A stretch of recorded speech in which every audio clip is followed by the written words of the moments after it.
Hi friends, welcome to மண்வாசம் channel. இன்றைக்கி பார்த்தீங்கன்னா ஒரு சூப்பரான ரவா அல்வா தாங்க பார்க்க போகிறோம். அதுலேயும் பார்த்தீங்கன்னா மக்காண்டி அல்வா பார்க்க போகிறோம். அது எப்படி செய்யலான்னு பார்க்கலாம். அதுக்கு பார்த்தீங்கன்னா 1 கப் அளவுக்கு ரவை எடுத்துக்கலாம். இது பார்த்திங்கன்னா இது வறுத்த ரவைங்க, வறுத்துட்டு தான் சேர்க்கணும். இப்போ எந்த கப்பில் ரவை எடுத்தோமோ அதே கப்பில் 2 கப் அளவுக்கு காய்ச்சி ஆறின பால் எடுத்துக்கலாங்க. அவ்வளோதாங்க. இந்த பால் கூட இந்த ரவை நல்லா ஊறட்டும். ஒரு 10 நிமிஷம் அப்படியே இருக்கட்டுங்க.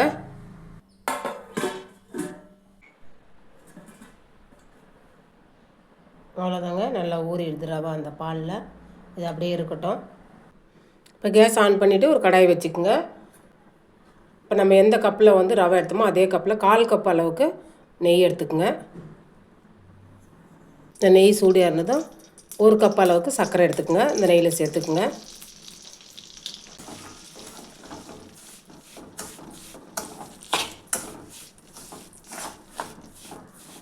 இந்த அல்வாவுக்கு நிறமே பார்த்திங்கன்னா இந்த நெய்யில் அந்த சர்க்கரை நிறம் மாறுது இல்லைங்களா, அதுதான் அந்த கலர் கொடுக்கும் அல்வாவுக்கு. அதே மாதிரி செந்நிறமாக ஆனதுக்கப்புறம் நீங்கள் ரொம்ப தீய விட்டுறக்கூடாது, அப்புறம் அல்வா வந்து கசக்க ஆரம்பிச்சிடும். இப்போ நெய் சேர்த்து செய்கிறதுனால இது பேர் மக்கண்டி அல்வான்னு சொல்லிட்டு பேர் வச்சுருக்காங்க.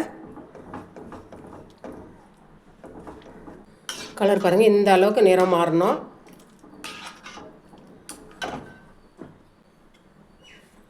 இப்போ நம்ம வச்சுக்கிற அந்த ரவையும் அந்த பாலையும் நல்லா கலந்து விட்டுட்டு கொஞ்சம் கொஞ்சமாக சேர்த்துட்டு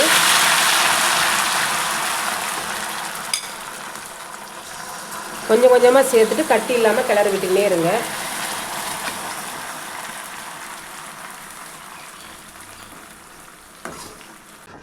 பாருங்க, ரவையை வந்து வறுத்துட்டு சேர்த்திங்கன்னா கட்டியே கட்டாது உங்களுக்கு. அடுப்பை வந்து லோ ஃப்ளேமில் வச்சுட்டு கிளறி விட்டுக்கினே இருங்க. சர்க்கரை பாருங்கள், அந்த கலரில் எடுத்துகிட்டு வரும்போது தான் உங்களுக்கு அந்த அல்வா வந்து நல்லா ஒரு தங்க கலரில் உங்களுக்கு கிடைக்கும். இது கூடவே ஒரு பிஞ்சு அளவுக்கு உப்பு சேர்த்துக்கலாங்க. நான் முன்னாடியே சேர்க்க மறந்துட்டேன். நீங்கள் முன்னாடியே ரவை சேர்க்கும் போதே கொஞ்சமாக சேர்த்துக்குங்க, அப்போ தான் அந்த ஸ்வீட்டுக்கு டேஸ்ட்டாக இருக்கும். ஒரு 4 ஏலக்காவை பொடி பண்ணி சேர்த்துக்கலாங்க. இது கூடவே கொஞ்சமாக முந்திரி, பாதாம் சேர்த்துருக்குங்க. அதையும் நம்ம பொரிச்சிட்டு இதில் சேர்த்துக்கலாம்.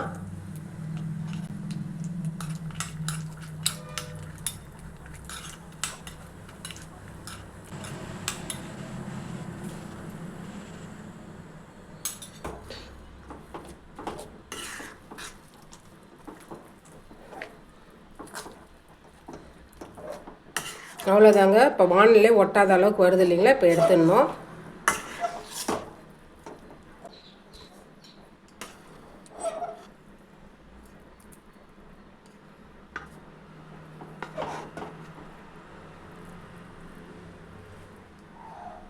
அவ்வளோதாங்க. இந்த சுவையான மக்காண்டி அல்வாவை செஞ்சு பார்த்துட்டு எப்படி இருந்ததுன்னு சொல்லிவிட்டு கமெண்ட் பாக்ஸில் சொல்லுங்கள்.